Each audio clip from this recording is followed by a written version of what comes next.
Assalamualaikum warahmatullahi wabarakatuh. Anak-anak, pada pertemuan kita kali ini, kita akan membahas teks editorial. Adapun kompetensi dasar yang ingin dicapai dalam pembelajaran kali ini adalah menganalisis struktur dan kebahasaan teks editorial. Anak-anak, sebelum kita mempelajari lebih jauh tentang teks editorial, marilah kita kenali dulu ciri-ciri atau tanda-tanda untuk mengetahui bahwa itu adalah teks editorial. Yang pertama, teks editorial biasanya terdapat di dalam media massa cetak.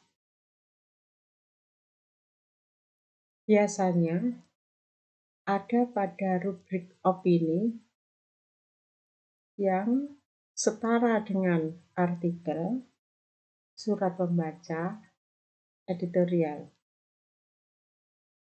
Yang kedua, dalam surat kabar, biasanya editorial diletakkan di tengah-tengah setelah headline news atau berita utama. Maksudnya, di dalam headline news itu, berita bersifat hanya memberitahu. Berikutnya, berisi berita yang lebih spesifik, baru kemudian opini. Jadi, untuk editorial diletakkan di tengah-tengah dengan maksud supaya hal-hal yang terdapat di dalam berita utama detailnya secara khusus dibahas di dalam teks editorial. Dan untuk mempersiapkan diri pembaca agar lebih memahami tentang informasi yang akan disampaikan atau opini-opini yang akan disampaikan supaya bisa dengan mudah memahami.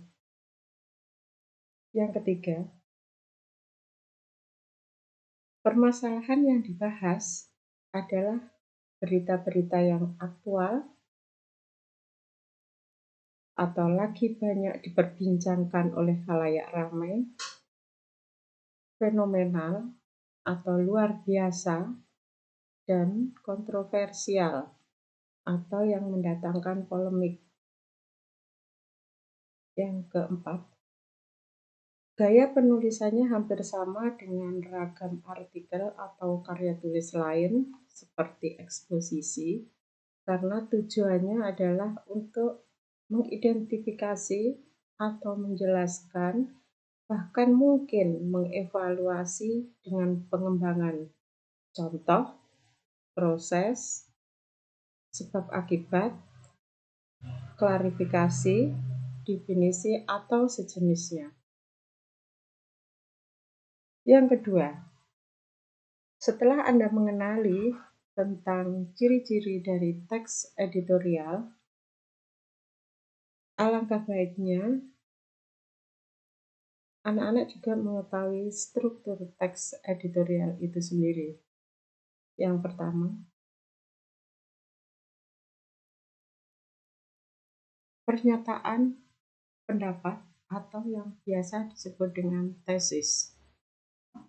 Di dalam tesis ini, informasinya bersifat ekspositoris yang berisi tesis atau pernyataan umum. Pernyataan ini sifatnya fakta atau fenomena yang sedang hangat diperbincangkan. Biasanya ditulis berdasarkan sudut pandang penulis yang diperkuat dengan argumen.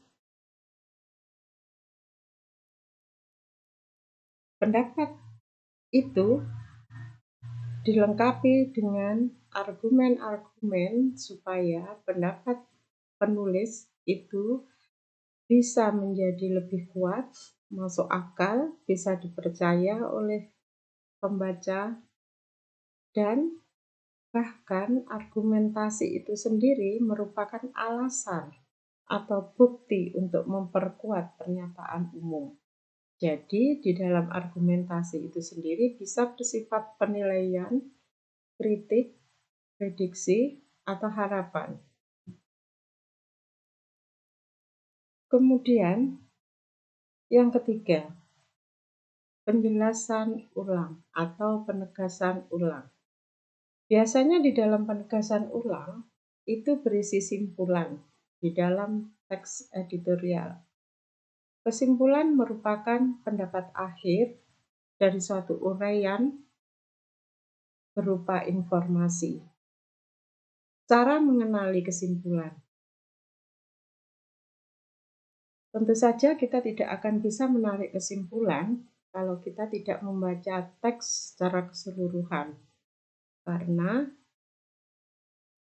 teks editorial itu kita harus mengetahui apa maksud penulis itu sendiri.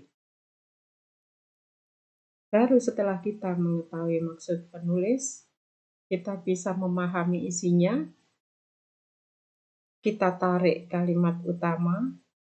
Dari masing-masing paragraf itu, kita temukan kalimat utama, karena di dalam kalimat utama itu sendiri mengandung gagasan utama. Jika satu paragraf itu kita ambil kalimat utama atau gagasan utamanya, akan menjadi sebuah inti kalimat. Nah, inti kalimat dari masing-masing paragraf itu kita susun akan menjadi sebuah kalimat kesimpulan. Nah, salah satu bentuk penegasan ulang itu adalah saran. Nah, coba perhatikan unsur-unsur kebahasaan yang biasa dipakai di dalam jurnalistik teks editorial. Jika kalian membaca teks editorial itu sendiri, Anda akan menemukan kalimat retoris. Kalimat retoris itu adalah kalimat pertanyaan yang ditujukan untuk tidak mendapatkan jawaban. Karena sebetulnya jawaban itu sudah diketahui oleh masyarakat umum.